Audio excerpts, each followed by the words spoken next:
The moment she looked at him, every secret she had buried for 24 years surfaced like a corpse in still water. Senator Helen Whitmore, the powerful, conservative politician, was known for her unflappable composure and a career built on strict moral principles. Her office, a fortress of white marble and leather, was her sanctuary. It was supposed to be a regular Monday the day the new batch of interns arrived, but it became the day her perfectly constructed life began to shatter. Jordan Miles, a 24-year-old black man, a promising but financially struggling law school hopeful from a distant state, landed an internship in Helen's office. It was a golden ticket, an opportunity he'd fought tooth and nail for, believing it was purely meritocratic. On his first day, he was directed to the main office for a brief welcome. As he walked across the polished floor, Helen Whitmore emerged from a private conference room. She was mid-sentence, dictating notes to an aide, when her eyes swept across the new interns. They landed on Jordan. The powerful senator stopped talking. Her hand, which held an expensive fountain pen, went limp. The pen clattered onto the marble floor, the sound unnaturally loud in the sudden silence. Helen didn't flinch, didn't apologize for the interruption. She simply froze, her eyes wide, fixed on Jordan's face with an expression that was a terrifying blend of instant recognition and deep, visceral fear. It wasn't the fleeting shock of being interrupted, it was the chilling, all-encompassing shock of encountering a ghost she knew was very real. Jordan felt the tension immediately. He was a professional, trained to be observant. He registered the senator's reaction, the involuntary recoil, the sudden pallor beneath her carefully applied makeup. He glanced around. The other interns and staffers were exchanging bewildered looks. Two of the senior aides, standing nearby, began whispering, "Strange, the senator never interviews interns herself, let alone comes out to greet them. And that look, did she recognize him from somewhere?" Jordan felt a cold knot tighten in his stomach. This wasn't the normal, impersonal tension of a high-stakes political office. This was personal. Something was deeply, dangerously off. He quickly averted his gaze, trying to melt into the background, but he knew her eyes were still on him, burning holes through his carefully maintained professional facade. A week later, the strangeness escalated from vague unease to concrete dread. Jordan was assigned the laborious task of organizing decades of the senator's personal and public correspondence, a test of both his diligence and his discretion. He was alone in a quiet annex of the office, surrounded by stacks of paper and heavy file boxes. Helen Whitmore, who normally treated him with the cold distance she afforded all junior staff, suddenly appeared in the doorway. She was alone, which was highly unusual. She approached him quietly, her steps almost soundless on the thick carpet. She didn't look at the files or his work, her eyes were on him. She spoke in a low, almost conspiratorial whisper, a sound completely alien to her public persona. "You were born on April 17, correct?" Jordan stiffened instantly. His hand, which had been holding a fragile, 20-year-old letter, dropped the paper. He turned slowly, his mind racing. He had never discussed his birthday with anyone in the office. It wasn't on his resume, only his age. How could she possibly know that exact date? It was the kind of intimate, personal detail that could only be known by family or very close friends. He managed a strained, professional reply. "Yes, Senator, that's correct." Helen offered no explanation. She simply gave a tiny, almost imperceptible nod, a look of profound sorrow passing over her face, and then she vanished as silently as she had arrived, leaving Jordan trembling in the annex. That night, deeply unsettled, Jordan did the only thing he could think of. He called his mother, Evelyn. Evelyn had raised him as a single parent, working 3 jobs to get him into law school. Their relationship was one of absolute trust, but there was a guardedness, a persistent vagueness about his father, that Jordan had learned to never push too hard. He got straight to the point. "Mom, do you know a woman named Helen Whitmore, Senator Helen Whitmore?" The line went silent. It wasn't just a pause, it was a dead, thick silence that seemed to swallow the entire conversation. He could hear his mother breathing, a shallow, rapid sound. When she finally spoke, her voice was weak, laced with panic and an unfamiliar resignation. "Jordan, please quit that internship.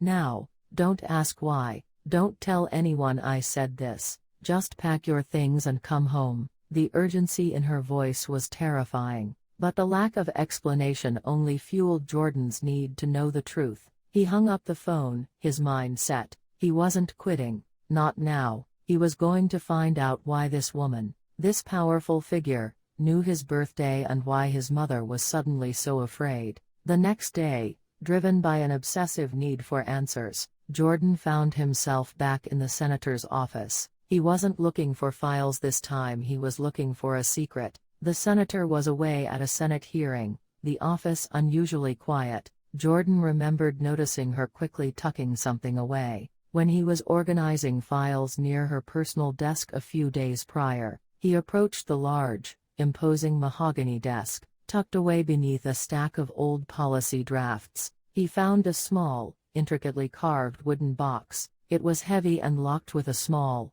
brass clasp. He felt a moment of intense moral conflict. This was an invasion of privacy, but the panic in his mother's voice was louder than his conscience. He rummaged through the drawers nearby, finding a small, ornate letter opener that, with a little finesse, managed to spring the brass lock. Inside the box, nestled on a bed of faded velvet, was a single, slightly yellowed photograph. It was a picture of a younger Helen Whitmore, her expression soft and unguarded, standing beside a handsome black man, with kind eyes and a confident, easy smile. The man was holding a newborn baby, swaddled tightly in a blanket, his head barely visible, resting gently against his chest. Jordan felt a dizzying surge of pure, shocking recognition. The man's face, the set of his jaw, the curve of his smile, it was his own face, reflected back at him in an older generation. He instinctively flipped the photograph over. Scrawled in thin, elegant handwriting on the back were three simple pieces of information: the man's name, Elijah, a woman's initial, H, and a date. The date was unequivocally April 17, the exact day of his birth, 24 years ago. Jordan's world stopped spinning. He was looking at his father, and the woman who gave birth to him, the woman who had watched him walk into her office and frozen, was Senator Helen Whitmore. The truth hit Jordan with the force of a physical blow, leaving him breathless and reeling. He walked straight from the office annex into Helen's main office, the photograph clutched so tightly in his hand that the edges were digging into his palm. He found her just returning from the hearing, shedding her formal jacket, looking tired but composed. He didn't speak. He simply walked up to her desk and placed the photograph in front of her. The moment she looked at the faded image, at her younger, happier self, at the man she had loved, at the baby, her carefully constructed political composure collapsed entirely. The sharp, professional senator evaporated, replaced by a terrified, older woman. "Yes, you're my son, Jordan," she whispered, the words barely audible, a confession wrung from her soul. The floodgates opened. Helen began to explain, the words tumbling out in a rush of long-suppressed guilt. She was 34, unmarried, and at a pivotal moment in her career, rising rapidly through the ranks of an extremely conservative political party. Jordan's father, Elijah, was a talented and principled black investigative journalist, a man she had loved deeply and planned a future with. But the moment she told her party leaders about the pregnancy, the warnings began. Her mentor, a powerful, aging senator, was brutally clear. A mixed-race child, conceived out of wedlock, would be a scandal that would not only end her career instantly, but disgrace the entire party, which had built its foundation on traditional family values. She was given an ultimatum: the baby or the Senate seat. In a moment of ambition, fear, and profound moral failure, she chose the seat. She arranged for Jordan to be raised by his current mother, Evelyn, who was a close friend and confidant of Elijah, a woman who already had a small family but was willing to offer Jordan a home, stability, and love, a life Helen felt she could no longer give him without destroying everyone's future. Elijah had fought the decision, but Helen used her influence, her resources, and her sheer political will To ensure the arrangement was kept secret and permanent, Elijah had died in a tragic, unrelated accident 2 years later, forever silencing the one person who could have exposed her. Jordan's rage was a hot, blinding fire. "So your Senate seat mattered more than your own child," he spat, the words dripping with pure venom. "Your career mattered more than my existence? You built your entire life on a lie, while I grew up wondering why I didn't have a father, wondering who I really was." Helen's tears were silent, streaming down her face, the perfect political mask completely shattered. "No, Jordan, no, it was the biggest mistake of my life. I haven't had a peaceful day since. I watched you grow from afar. Every birthday, every school play, every academic award, I saw everything. I paid for your tutoring. I anonymously funded your college tuition. I arranged for this internship, hoping to be close to you, hoping for a moment like this, a moment to confess. I've been a coward, but I'm not heartless." She begged him for understanding, for time, for anything, but Jordan was too overwhelmed by the scale of the betrayal. He couldn't hear her pain over the deafening noise of his own lifelong lie being exposed. He ran out of the office, slamming the door, torn between the white-hot, justifiable rage of a betrayed son and the disbelieving sorrow of a man who had just found and lost his mother in the same instant. The political world is a viper's nest, and secrets, no matter how deeply buried, always find their way to the light. The story of Helen Whitmore's hidden black son didn't take long to spread beyond the closed doors of her office. Whispers became murmurs, and murmurs became confirmed. Damaging rumors: Senator Helen Whitmore has a hidden black son. Her political rivals, sensing blood in the water and a potentially career-ending scandal, seized the opportunity with ruthless efficiency. The narrative was perfect: a conservative politician preaching morality and family values, who had abandoned her own mixed-race child for the sake of her career. A prominent party leader, an older man known for his harsh pragmatism, cornered Helen in a closed-door meeting. His warning was cold, devoid of sympathy, delivered like an execution order. "If he confirms it publicly, you're finished. Every donor, every voter,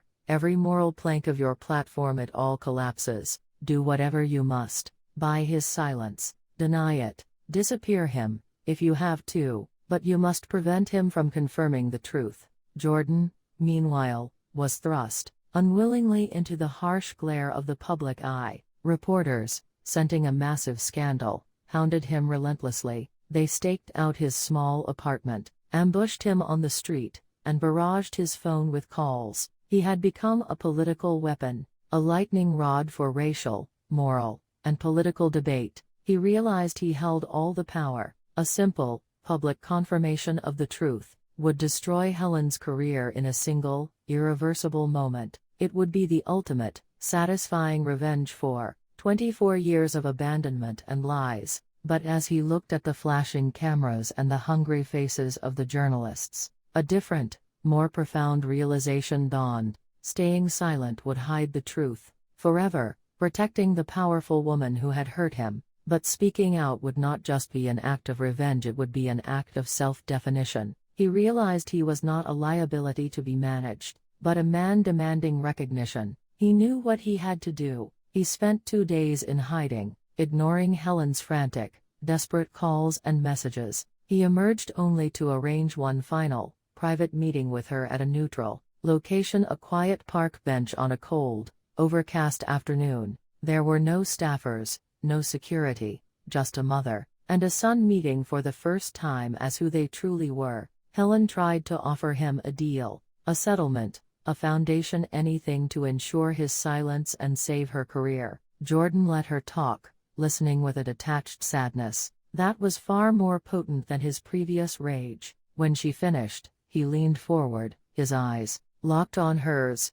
and delivered the one sentence that transcended the political and cut straight to the personal. "I'm not your liability. I'm not your secret. I'm your son." He got up, left her sitting alone on the bench, and walked straight toward the horde of waiting reporters and the impromptu press conference they had organized the moment they saw him emerge. The flash of the cameras was blinding, the shouted questions deafening. Jordan didn't expose Helen out of malice or political calculation. He didn't use the moment to deliver a blistering indictment of her character, her party, or her career. Instead, he spoke with the quiet, devastating dignity of a man claiming his own narrative. His statement was simple, universal, and impossible to ignore. He simply said no child should grow up feeling like someone's political inconvenience. I am here today not to end a career, but to finally begin my own story. My existence is not a scandal, it is a fact. The public reaction was instantaneous and explosive. The country exploded into a fierce debate that transcended party lines: race, politics, morality, and the price of ambition. Helen's support plummeted, and her political enemies were convinced they had finally secured her downfall. But then, an unexpected wave began to rise. The raw vulnerability of the story, the undeniable truth of a mother's impossible choice, and Jordan's mature, non-vengeful statement, began to generate a strange, overwhelming wave of public sympathy for Helen. People, tired of the political games, were moved by the human drama. She lost the support of the cynical party elite, but began to gain the unexpected, complicated sympathy of the people. That night, Helen Whitmore, no longer Senator Whitmore, in this moment, approached Jordan's apartment. She was alone. No entourage, no security detail, no cameras, no prepared speeches. She knocked softly, and when Jordan opened the door, she looked at him, her eyes red, her face bare of makeup, devoid of her public facade. I can't change what I did, Jordan. The lie is a part of me, and it cost me everything I truly valued. But I want to try to be a mother, if you'll let me. Not the political mother, but the actual one. Jordan stood in the doorway, the cool night air mixing with the warmth of his apartment. He looked at the powerful woman who had been a ghost his whole life. He had destroyed her career, but in doing so, he had saved her soul. He exhaled slowly, a long, weary release of all the built-up tension, anger, and sorrow. He didn't forgive her, not yet, but he saw the truth in her eyes, a truth he now recognized as a reflection of his own pain. After a long moment of silence, he nodded, a single, infinitesimal movement that contained the promise of a lifetime. One step at a time, he held the door open, a fragile invitation to a shared, complicated future.